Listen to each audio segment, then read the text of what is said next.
I request dignitaries to light the lamp and then water a sapling to mark today's occasion.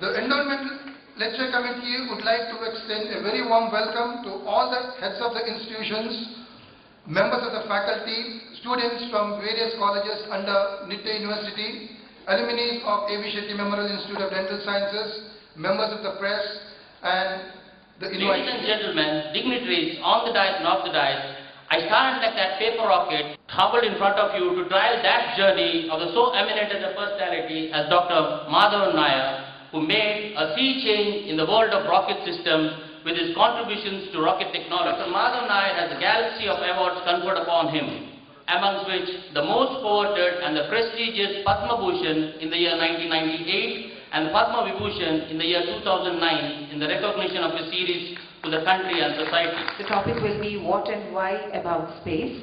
May I now request Shri Padma Vibhushan G. Madhavan Nair to kindly take the stage. We have the satellites which are going around Earth at around 600 kilometers altitude, and they take very precision images of our country and even other parts of the globe also. So this provides a detailed information as to the agriculture, the forestry, the water resources, mineral resources, the seashore, and the parameters of the ocean and so on. So this is a very rich information which can be used for planning purposes. In our country it is regularly being used. See, when you have various types of land pattern, what is the most suitable agriculture in those regions, it can be defined, and proper advice can be given to the farmers.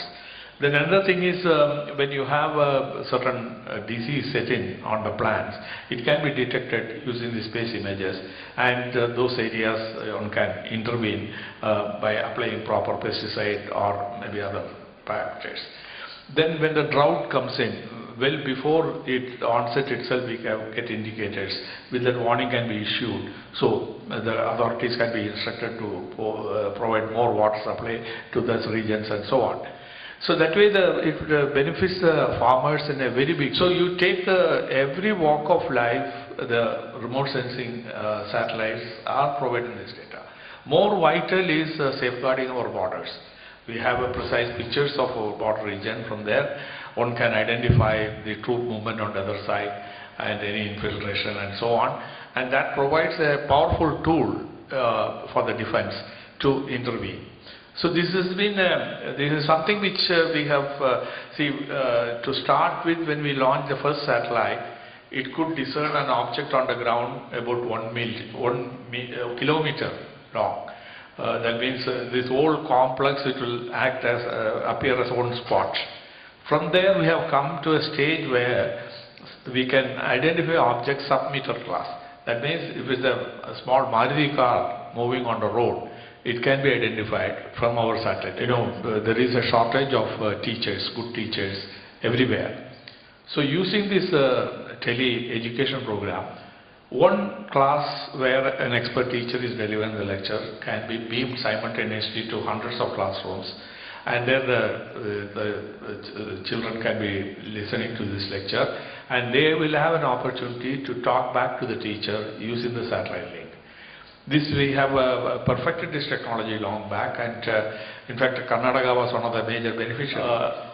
One of the benefits which come is in the cancer care. Trivandrum, the cancer center, is one of the prime institute. Most of the patients will have to travel about 500-600 kilometers before they can come there. But using this telemedicine, in every district a node is open. So the preliminary checkup and also the post operative care and all those things can be provided through the centers using the telelink. You can have the satellite link through which you can have the video conference, you can transmit the medical data, X-ray data and all those things. So that has become very powerful, and the extension of this has been in Kannur. They have set up a van with the telemedicine capacity. So it can go from village to village, and directly at the doorstep of the villager itself, this facility could be provided. In fact, with this view only, some time back we submitted a proposal to the government. India should not be lagging behind this. We should have our own manned space program. First we step out of the earth go around Earth, from there perhaps to the moon and to the Mars and so on. For the first step itself, of course it's pretty expensive. At the time we estimated something like 10,000 crores has to be spent. Today maybe around 15,000 crores. But a country like India, 15,000 crores is nothing we can afford. So perhaps our government will support, and we may have an opportunity to initiate such a program. Why I am stressing on that is today the global scenario, there are not many players. US, they had the space shuttle which was carrying the man to the orbit, but that failed and their program is wound up.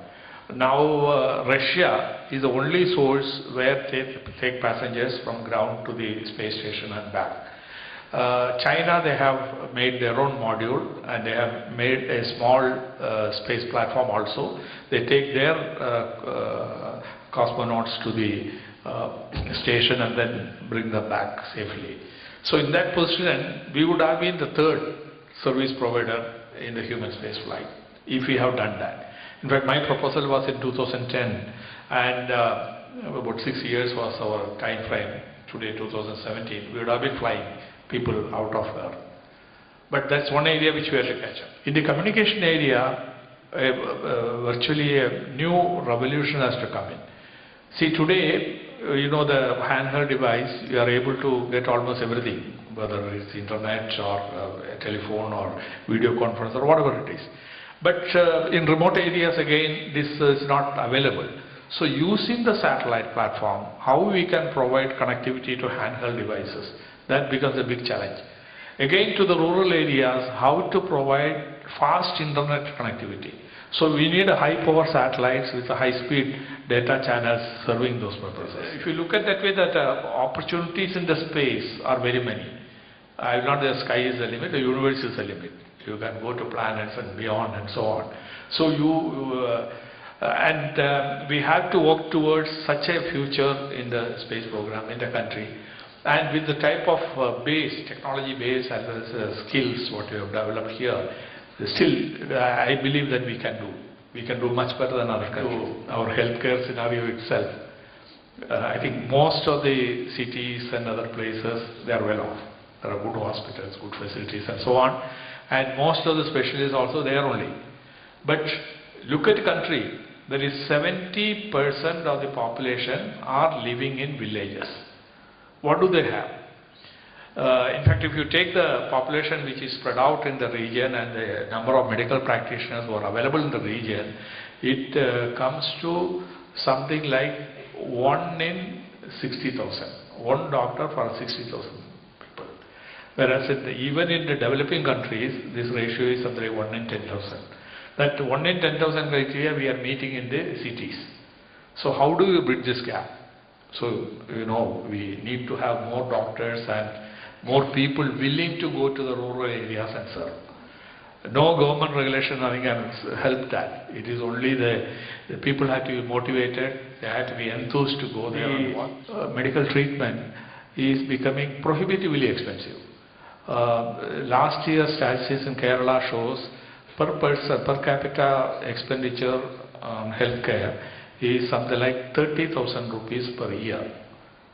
How? Of course that varies. Somebody will have high and somebody will low. But still an average person who is living in a village on a daily wage and things like that, how can he afford this kind of treatment?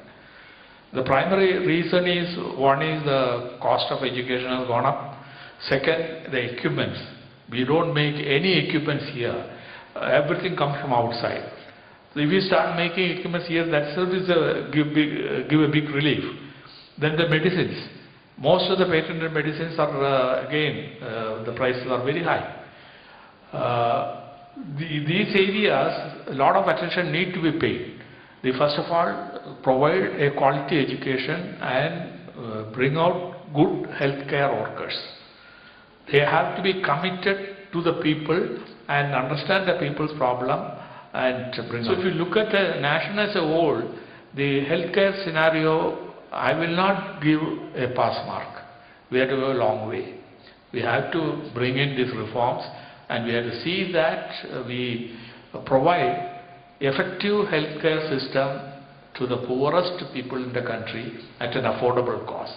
So if we keep that as a vision and work towards that, we can do wonders for the country. Sir, I have always had this doubt in my mind whether this Mars 1 mission is an advantage to the common people or not. But sir, this money could have been used to develop the underdeveloped sections of the Long society. run, Mars is going to be sort of a second abode for the humans.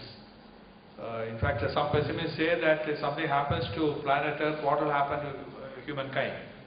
We all will vanish suddenly on one day. So if you want to have some humans left, this Mars is the only place where you can go and establish a colony. So we have to make a beginning, and we should be in the forefront.